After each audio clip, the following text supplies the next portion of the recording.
Paneer butter મસાલા માટે gravy માટે કાજુ, ટમેટા, ડુંગળી, મરચાં, આદુ, લસણ બધું શાક કટ કરી હવે તેને આપણે સાતળી લેશું. ડુંગળી, ટામેટા, મરચાં, આદુ, કાજુ, મગજતરીના બી, લસણ આ બધું આપણે સોતે કરી લેશું. તેને થોડી વાર પાકવા દઈશું. સોફ્ટ થાય ત્યાં લગી. હવે તેને ઠંડુ થાય ત્યાં પછી આપણે ગ્રેવી બનાવવાની છે. તેને મિક્સર જારમાં આપણે લઈ લઈએ. આ બની ગઈ છે આપણી ગ્રેવી. શિમલા મિર્ચ અને લસણની કરી તેને આપણે સોતે કરી લેશું. પછી એ જ બાઉલમાં બટર નાખીને હળદર, લાલ મરચું, પનીર, શિમલા મિર્ચ અને લસણની કરી આ બધું આપણે મિક્સ કરી લેશું.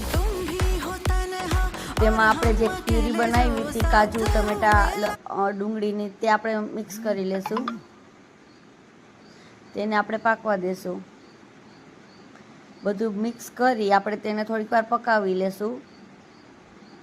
તેમાં ઉપર આપણે મીઠું નાખી અને પનીર બટર મસાલાનો મસાલો નાખીને તેને આપણે પાકવા દેશું.